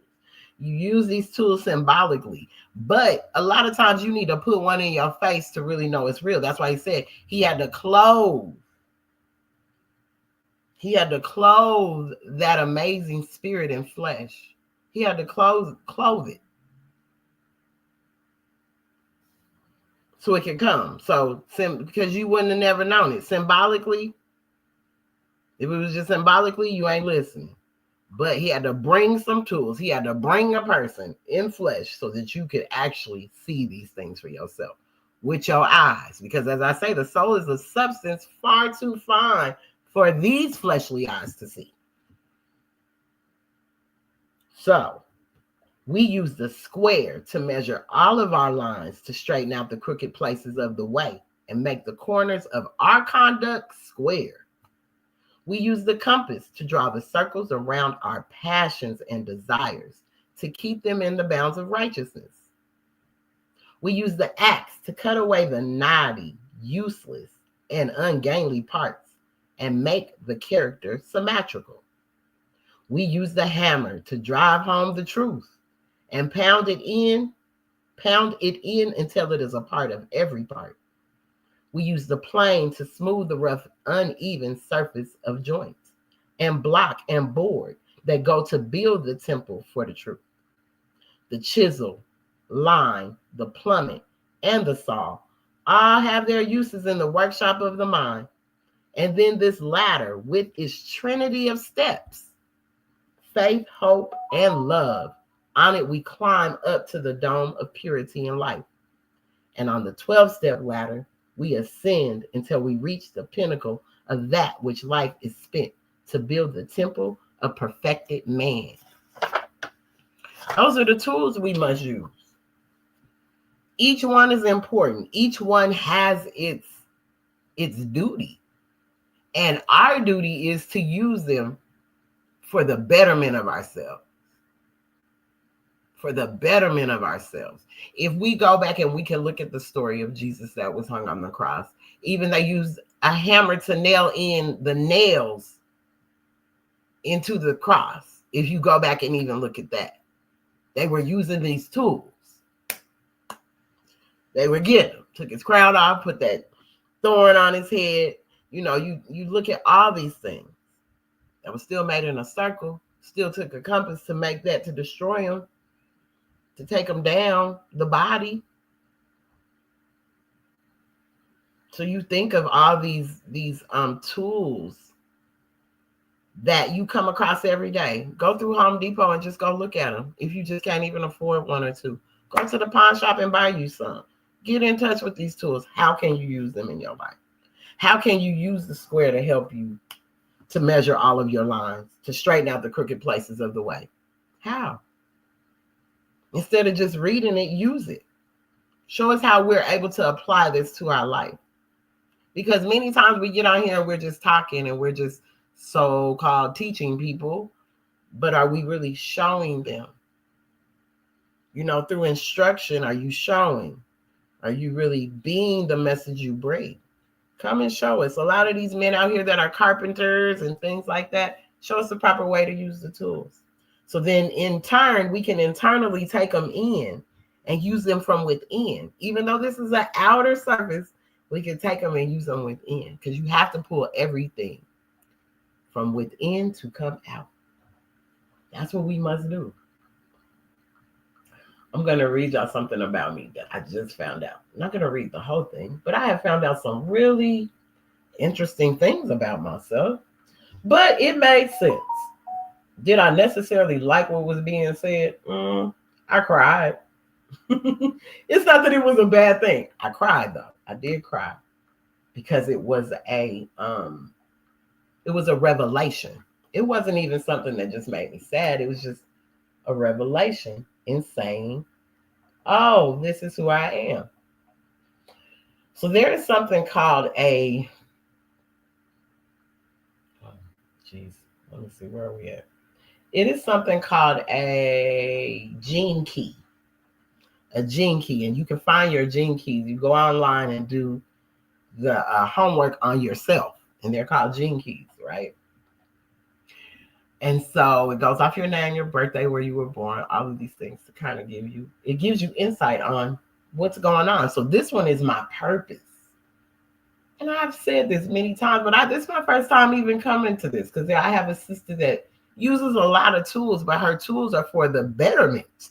She's not using them for anything destructive. So, and using it because it's the proper use of the tool, right? So in my first one, it talks about my purpose and what deeply fulfills me. It says, you carry one of the most powerful archetypes of your life's purpose. It is the purpose of love. Because you carry this archetype, you will inevitably be intensely tested throughout the long journey of your life. You will have to understand and accept your own suffering as well as the suffering of others. Your only real agenda in life, if you could call it that, is to retain your sense of innocence and love through all of life's storms. No matter what dramas are on the surface of your life, deep below, within the very essence of your body, lies a hidden power It is the power of yielding, a state of awareness that you are here to bring to everything you do and everyone you meet. You are a reminder to everyone that the real purpose of existence is love. I speak about that a lot because through my life, just the things that have happened, and with that, the reason why it made me cry because I was always like, every time I show up for people and do this and they just do me dirty. They just do me dirty to the point to where my children stop liking people. I'd be like, oh, I want you to meet such and such. Oh no, we ain't meeting nobody. Everybody we meet end up hurting your feelings. That's all they would say. So they weren't keen on meeting nobody. So even after that, that's the reason why today too. They weren't trying to meet nobody. Nobody, right? You just always getting your feelings hurt. So yeah, okay. And as they got older, as I speak on, my children hurt my feelings in time. But you know what? I always said I can't change who I am because people be like, well, stop doing that and just change who you are and just tell people no and do. And as much as I would try to do that, it would not happen. Still end up showing love. Even when they walk away, do me dirty, come back around. I don't know how to hold no kind of grudge against you. I could try, but after a while, it becomes so weak. I can't hold no grudge against somebody. Real talk, I can't. I can't. I can't. But what I can do is learn how to yield people from thinking they could just come in and out of my life. That's what I do have to do. I have to yield that. Like, we're going to stop you right. We're going to go on and yield you right here. Because then I allow them to come in and take over and abuse my mental, emotional, financial. I allow them to come in and abuse all that. I allow it. As you heard me say, I allow. Because the only thing that you're allowing is what's happening. If you're not allowing it, it ain't happening. So, through that and then finding that, I said, wow, that's why I can't change. I'm like, hey, I've always been this way. I can't remember a time I haven't. Now, I have my moments. Please believe me, I have my moments. I'm not saying that I'm just perfectly in love all the time. That's not what I'm saying. But in understanding my life's purpose makes me look at situations differently. Makes me look at people that bounce here or may show up one day in my life and then bounce out because I need to. If you've come into my life, if I've come into your life, honestly, my main purpose for even being in your life was to teach you how to love. That's it. I don't care who it's been. Whether it's Chili from TLC, I can name every celebrity, whoever, because I got hatred felt through a lot of these people that I worked with on days that maybe they weren't having a good day. But even when I'm not having a good day, if you're my client and I'm showing up, I got to show up with my whatever I'm feeling in that lower self. I can't let it become a part of what I need to do right now in taking care of you, in rendering your service to you. I need to leave it at the door. But now in understanding that, even through all that abuse, through the entertainment world, through the church, through the temple, all the abuse was for a reason. Because I was only brought to teach y'all how to love. And what you do with that after that has nothing to do with me. Now I know that it has nothing to do with me. So if you've crossed my path, if you've been in my life, if I've touched you in any way, that's my purpose. That's my purpose. But now it's the yielding season. So no, I miss you. I miss this. I miss that. No more of that. Mm-mm. Okay. Whatever you didn't catch on to, you got to go back and pick up them crumbs that I left you in your life so you can learn how to love instead of hate, because that's why I came around you.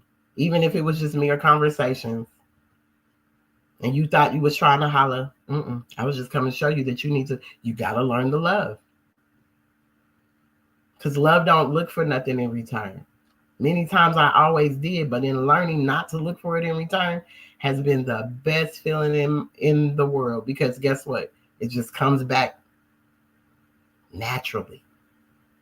I don't have to look for it. It just comes naturally.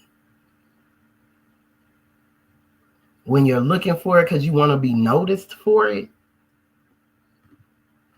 when you're not looking for that love in return, and you really learn that this is all about reciprocal energy,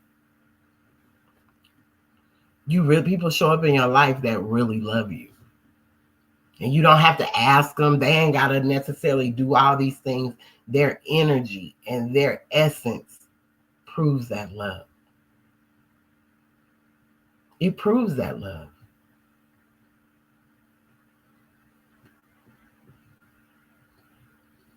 That's why I say, who's speaking? Who's really talking? You speaking to yourself. You're speaking.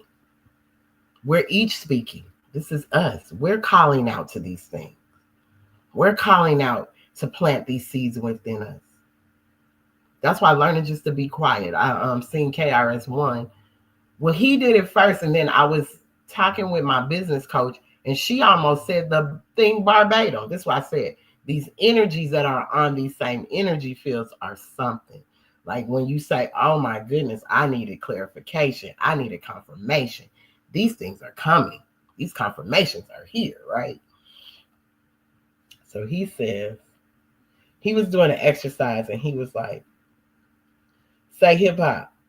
People say hip hop. He said, now say it inside, like close your mouth and say it. Or say it out loud when you say it inside. Don't use your voice though. He said, 1, 2, 3, say it without opening your mouth. He said, who is that speaking? It's you still speaking. Who you thought it was? It's still you. But sometimes even in that quiet spot, because then my business coach was teaching about taking time when you first get up and just making your mind be quiet, shutting all thought off. Not the easiest thing to do, but shutting it off. Going into the dark to bring forth light. Going into the dark to really bring forth light. So going into a minute where there's no thought, taking the thought off, really using your macabre, right? Macabre.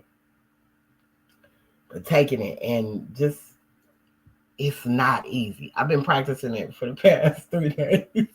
Not easy because my mind still ends up, I go right back to work. I'm like, no. So I have to go delete, start over. But I'm getting better. I've reached a 2-minute mark so far.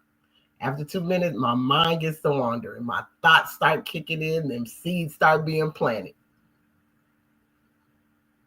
But I need to learn how to blank that thing out for at least 10 minutes. So then I can place in the seeds that I want to plant for the day and what I want to cultivate for the day and what I want to harvest for the day. Because when I don't, and I allow all those other thoughts that could have been from yesterday, last year, 5 years ago, 15 years ago, whatever's going on, if I allow them seeds to plant within me, then I'm going to be all over the place. My mind's going to be everywhere, not able to concentrate on what's going on for the day. What is my to-do list for the day? So learning to quiet that mind space, learning to take thought completely out of your mind is not the easiest thing to do, but it's something we should be working toward, because with that, that's how we start tapping into our soul. This is how we're tapping into the soul and tapping into your soul's purpose. Your soul's purpose. What is your purpose for being here? What is your true purpose? It's not just to take up space. It wasn't just to make 15, 30 children. It was, no, you have a soul purpose. A soul's purpose, and it's the work of the Father Allah and the Mother of virtues and the harmonies of life that breeds justice, mercy, love, and right. You didn't come here for yourself. Everyone's so caught up in their own loose desires and their gratification of those desires. Nobody just is like, well, what is my soul's purpose? Let me put all that to the side. How can I help? How can I be more of service to my nation and to my people? Because it takes each and every one of us to do this. So you can't sit on your butt. all over the world. Y'all sitting on y'all's butt too much and then wonder why we're going through what we're going through because you're not standing enough. So much you're quiet. You don't want to say nothing. Why not? Speak the truth. If you believe in God, if Allah is your everything, you believe in Allah, you need to speak the truth because He instructs you to speak the truth. He instructs you to take this to all four corners of the world. No matter how you got to do it, y'all. No matter how you teach these lessons, teach them. If you're a hairstylist, you can teach these lessons. If you're a barber, you can teach these lessons.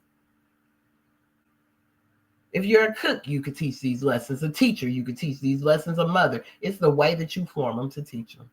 There's science in there. There's math in there. There's history in there. All that you need comes out of this Circle 7. You can run a whole school from the Holy Quran of the Moorish Holy Temple of Science, divinely prepared by the noble prophet Drew Ali, by the guiding of his Father God Allah, the great God of the universe, to redeem man from his sinful and fallen stage of humanity back to the highest plane of life with his Father God Allah. So Allah comes to redeem you, prophets come to redeem you, and this same spirit gets in people that are trying to help redeem you from the same issues, these addictions. Because a lot of our people are so addicted to misery. A lot of our people are so addicted to somebody telling you what to do that you don't even know how to govern yourselves. And God, even in scripture, say, govern thyself accordingly. He never said, go look for somebody to be over you. You keep looking for a master. Why? Because you don't know how to govern yourselves. You don't know what is love and what is hate. Because that's how we're going to put it. Not good or bad. What is love and what is hate?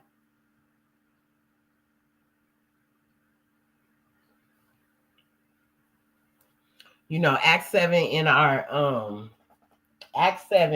divine constitution and bylaws, in both, it represents John the Baptist because it's this cleansing rite. And I did a build on cleansing rites.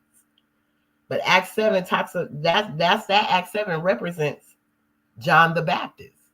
Also teaches what a father is and a husband. Just in Act 7 alone.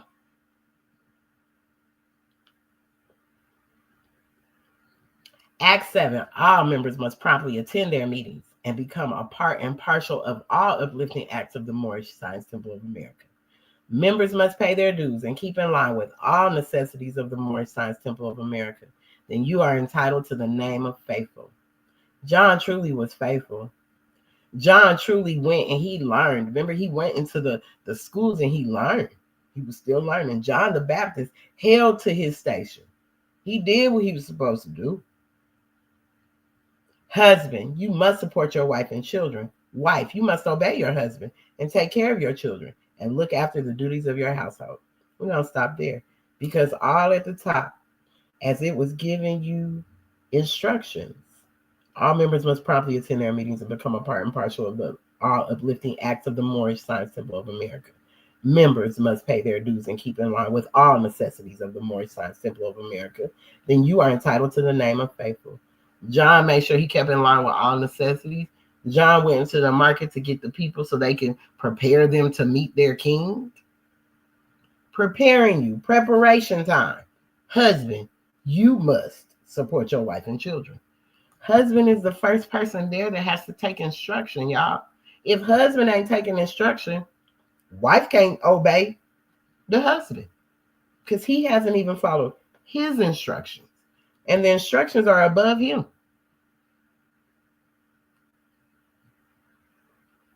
The necessities of the temple, keeping in line, the uplifting acts, paying your dues, faithful. Husband first, wife next. Because we have to see that this is what's being done. That's why even in the first one, it says, someone just asked me, what's the duty of a grand governor? And so I think someone asked me what was the duty of a sheik. All I can do is go back to Act 1 in the Divine Constitution and Bylaws. That's it. I just had a sister ask me this last night. I said, well, personally, you have duties to uphold these instructions, these divine instructions. That's your duty to follow these divine instructions. And Act One, the Grand Sheik, the Grand Sheik, the Grand Sheik is whatever. Islam, but yes. But the Grand Sheik and the chairman of the Moorish Science Temple of America is empowered to make law and enforce laws with the assistance of the prophet. With the assistance of the prophet, spirit. Not because you see him in his form. Spirit must assist you. So if you haven't even went into meditation and tapped into spirit, like I said, quiet your mind. Get rid of them thoughts. Learn to quiet that so we can hear the still small voice that resides in us. Not the one you think that's speaking to you, but the real one that is speaking to you. With the assistance of the prophet and the grand body of the Moorish Science Temple of America. The assistant Grand Sheik is to assist the Grand Sheik in all affairs. If is always in here because it's a if. The prophet knew these people was going to be iffy. That's why if is in there. If he lives according to love, truth, peace, freedom, and justice. And it is known before the members of the Moorish Science Temple of America. And it is known before the members. It has to be known. Not just because you think that's what it is, but it needs to be known. You need to be showing it. It needs to be exemplified in front of people. They should see this. But if you haven't even went for the assistance of the prophet in the spirit realm, I don't know who's assisting you then. Because things are so out of order, how are you being assisted by the prophet with the spirit? The spirit assisting you? Can't be. Allah don't do confusion. He don't do confusion. This is why this is so important in reading these acts and understanding what's in here when it even speaks on the assistance of the prophet.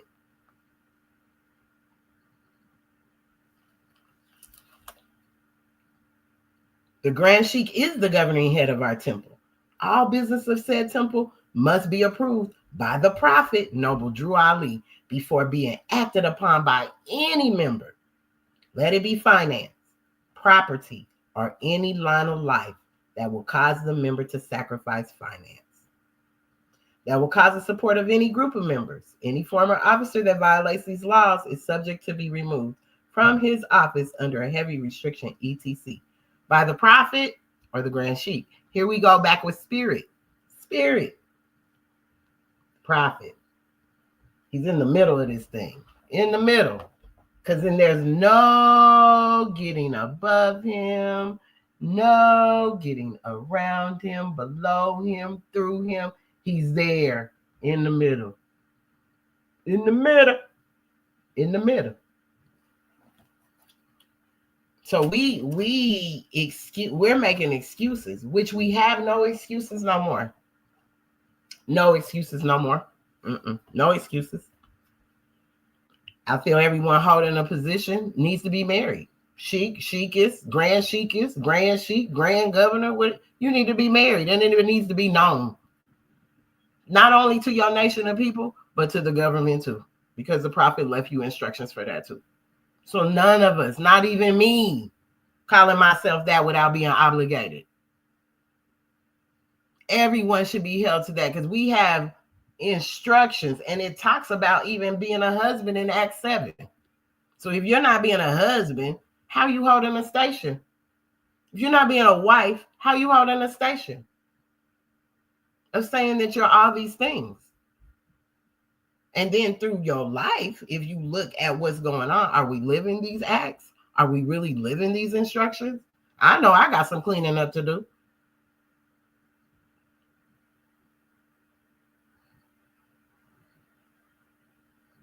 That's when I go into the here now. Here now, Latae. Here now, you need to get your life together. Here now, stop doing some of the things that you're doing. Here now. In checking myself, can you check yourself? Can you check yourself? Make your circle smaller. Use your compass. Bound yourself into the bound all that you be that's going on here. That's going on here. Bound it up. Get you a compass so you can keep it in the bounds of righteousness. So it don't fall into the lower energy. And you're just out here acting lewd and slanderous and nah, don't do that. So y'all's holiday is coming. I hope you guys have an amazing day. We have a lot of things coming up. We're going to close this meeting down, but there are some things we got coming up. Islam. Oh my goodness, one of my favorite people just popped on my live. Rain Simone. Oh my goodness, y'all. Oh my goodness. I like this young lady. She's out of New York. She is I'm gonna call her a lyricist. I don't even want to put her in rap. She's a lyricist. Her word play is amazing. You have to go check her out. She just popped on my live on TikTok. Oh my goodness. All right now. But anyway, that's nice because I'm telling y'all, she gives wordplay so amazingly. And the things that she's speaking on in her music needs to be said. And she's young. So I know she's tapping into the energies of our youth. She's tapping into that heartstring. She's tapping into that soul to where their soul's purpose, just off of her music alone, is she's going to rise up a nation. She's about to raise this nation up with that music. And it's going to be from her generation, which is what we need right now. Because they ain't listening to us, boo. We done got old on them now. But they'll listen to her. They will. You can listen to that whole album. All it is bringing love out. All it is tapping you back into your greatness. Which we have so many artists out that are doing that now. But this is a young lady that's only in her 20s. That's coming at this thing from such a beautiful place. And it's out of love. And we have to learn how to operate in that way. In so many ways with each other. So pick up your compass, y'all. Pick up your compass. Pick up your compass. Pick up your compass. Islam. Now I'm going to read a couple of words before we close this meeting down from the Prophet Noble Drew Ali. Islam. To the members of the Moorish Science Temple of America, Islam, this is an instruction from your Prophet Noble Drew Ali. Be faithful unto your forefathers' divine and national creed, that you will be blessed for your good deeds that you sow in the flesh. Allah is the one that judges the world, and his judgment is now on. But the weak can comprehend it not. The end of time is drawing near. So says Allah to his divine prophet, I, Noble Drew Ali. And this is why many hearts have been turned to stone, and many have eyes to see, but cannot see, ears to hear, but cannot hear, lest they would be confounded of their sins.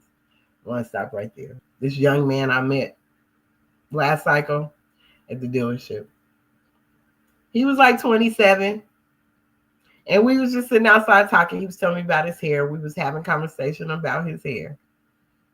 And then we were having a spiritual conversation because when I was led to go to this dealership, that still small voice said, go and find someone with a brown tie on, right? So I go and I'm looking for someone with a brown tie. I'm just watching as people are walking and as I'm signing in. Well, everyone has on black shirts, no brown tie. And I'm just, so you know how they coming at you. They're coming for you as soon as you get there. So he's standing at the desk. I look down. He has on brown pants, but it's not a brown tie. Still not specific to what Allah instructed me to do.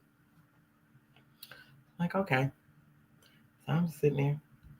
Then I just start seeing brown stuff. Brown sweatshirt. I'm like, what? Then this man walks by. He has on a brown trench coat. He has on a beige shirt with a brown tie. But I don't know that he works there. He looks like a customer. And I'm like, oh, man, that's the man with the brown tie. Anyway, so this brown was the color for the day, obviously, because every time I was interacting, they had on some form of brown on them. So this young brother says, so we're outside talking. We're having a very, very high frequency conversation. He says to me, yeah, I've just learned to see with my ears and hear with my eyes. So that's walking by faith and not by sight. And when he said it, I just looked up to him because he had to be like 6'7". Y'all know I ain't nothing but 5 foot. And I just looked up to him and I was just like,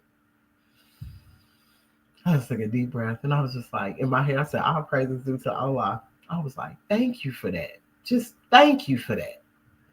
Not that I didn't know what he was speaking about, but just thank you for being 27 and saying something like that. I hear with my eyes and see with my ears. I do more of that than anything. So that's saying walking by faith and not by sight. Islam. So back into what the prophet says.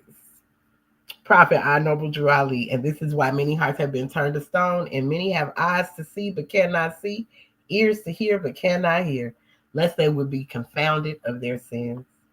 These are the trying hours now, dear Moors, and every evil spirit is moving, and they are trying every weak mind to overthrow and drag out the true foundation that has been laid, and to cause confusion in the minds of the ones that do believe.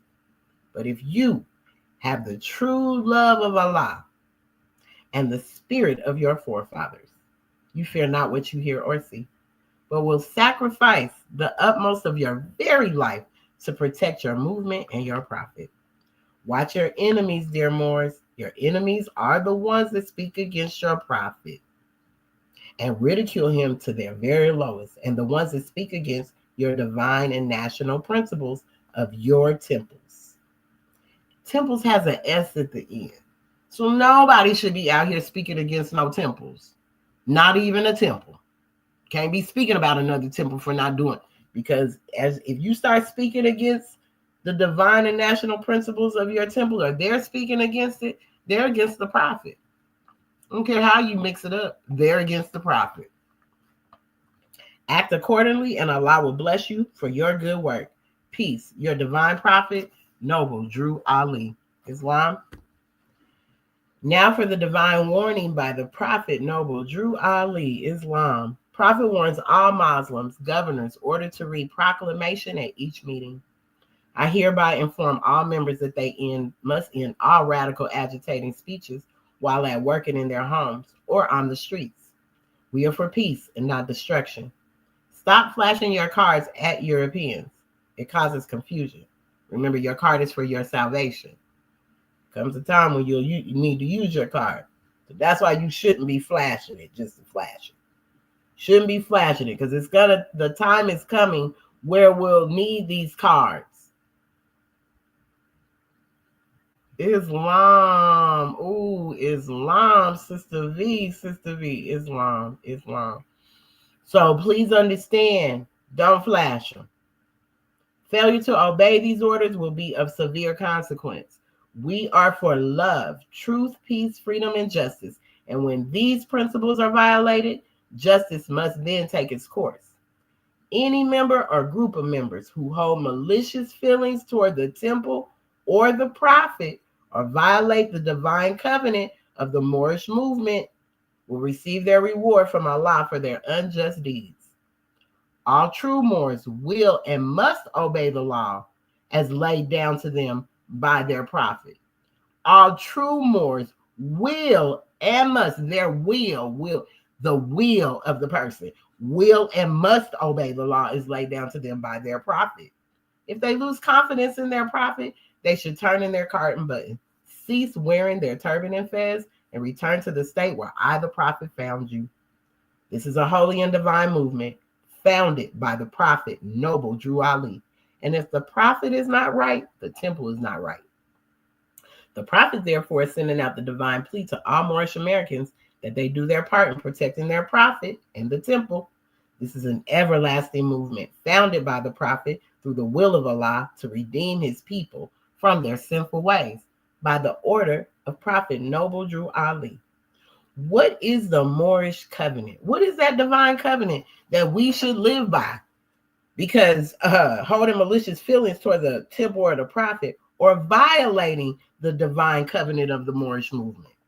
What is the divine covenant of the Moorish movement? It's chapter 25. It's chapter 25. You're going to be forced to come together. You're not going to have a choice in it anymore. Because the circle's being drawn for you now. Allah said, I'm going to draw the circle. I'm going to put all y'all's desires in the bounds of righteousness. Because most do violate the divine covenant of the Moorish movement. Most people do. Most of the people in the movement do. Not a lot of it. There's some of us that don't, because we love each other. But there's a whole lot that's breaking this. They're breaking this and don't even really want to admit it. And they break it up, and they act like gangs with each other because they are breaking this holy covenant by even acting the way they act with each other. Act 1, Act 2. That's why the prophet said, do you love me? Yes. Well, act like it then. Act 1, Act 2, Act 3, Act 4, Act 5, Act 6, Act 7. Do you really act like it? The divine instructions from the Holy Prophet, chapter 25, the Holy Covenant of the Asiatic Nation. Now tell me, you got to remember, I want you to hear this portion before I start reading. Any member or group of members who hold malicious feelings toward the temple or the prophet or violate the divine covenant of the Moorish movement will receive their reward from Allah for their unjust deeds. The divine instructions from the Holy Prophet, chapter 25, a holy covenant of the Asiatic nation. Ye are the children of one father, provided for by his care, and the breast of one mother hath given you suck.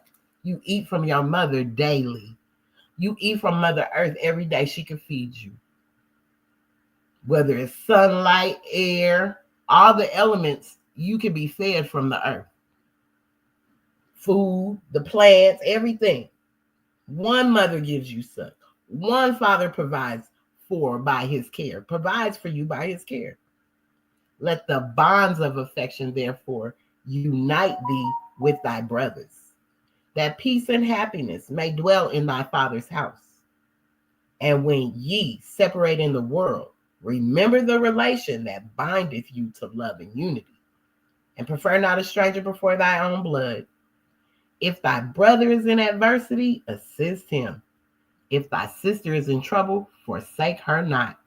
So shall the fortunes of thy father contribute to the support of his whole race, and his care be continued to you all in your love to each other. Islam. So please understand all of these. If the brother is in adversity, assist him. If your sister is in trouble, forsake her not. The movement should be no different than the church. The church don't turn away the drug addicts and the people that ain't doing so well for themselves. And no matter how many times they fall, them church doors stay open for them. Nobody's closing the door on them just because that's what they're going through in their lives. Like I said, what are you addicted to? What are your addictions? Because you probably got something you need to take the compass to. Go assist your brothers and sisters on using the compass then. If you see that they're in these adversities, if you see that, get out there and help them. Stop talking about them.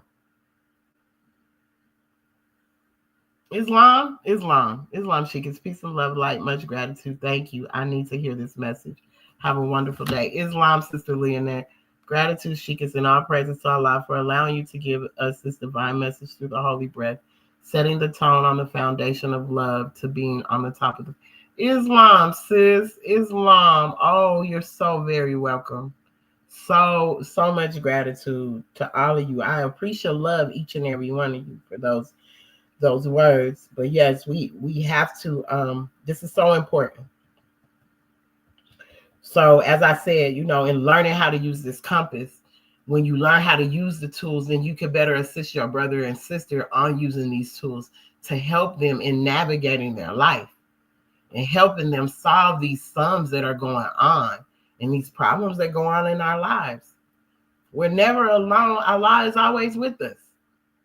It's just we have to pick up the information. We have to study to show ourselves approved. It says study to show yourself approved. It never said let somebody tell you what needs to be said to show yourself approved.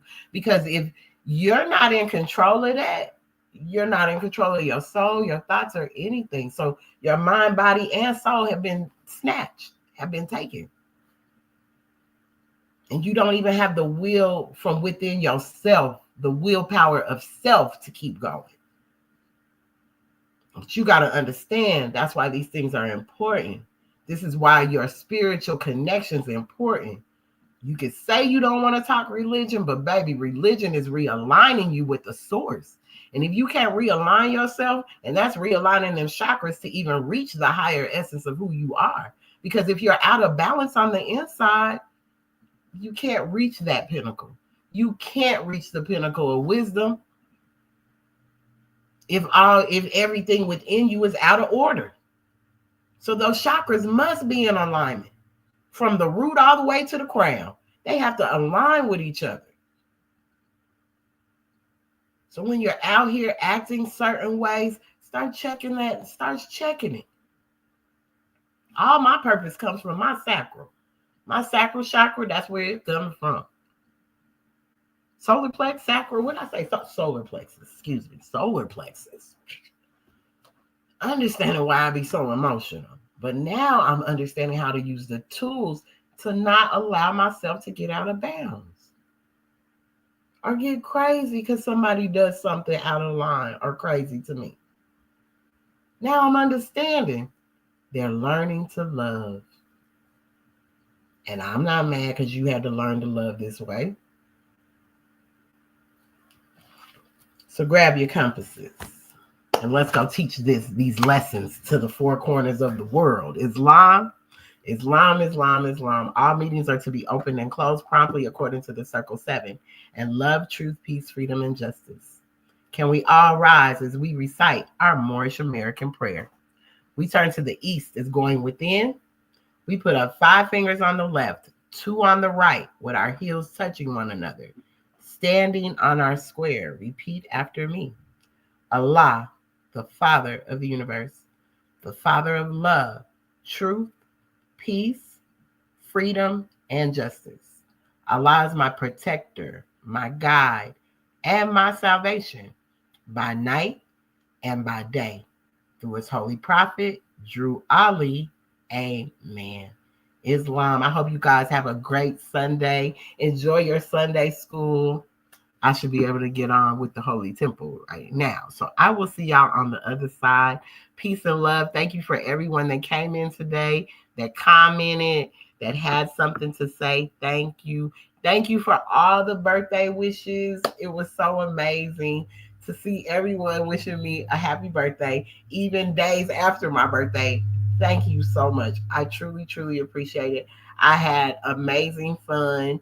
Me and Sister Isha went to brunch and R&B and bingo, which was so fun. So y'all gonna be looking for that when it gets a little warmer outside. That we'll do that at the farm. It was so fun. It was just a really great time to be amongst our people and just have fun. You know what I'm saying? So look for that. The Taste of Africa is coming back March 22nd. We should be pushing out a lot of the information starting this cycle. I know that, that day is coming up for a lot of people. I don't celebrate, but for the most part, you guys enjoy your holidays. Not against anyone that does, but enjoy your holidays. But after that, we'll be starting to push a lot of information about the Taste of Africa because we have to start teaching our people what this connection is all about and why it's important.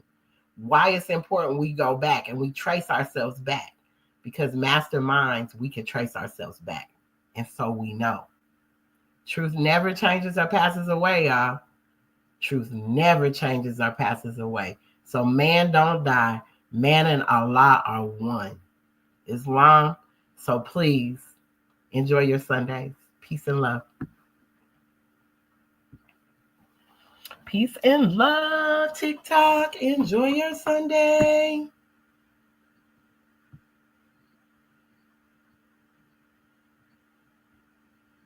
Enjoy your Sunday.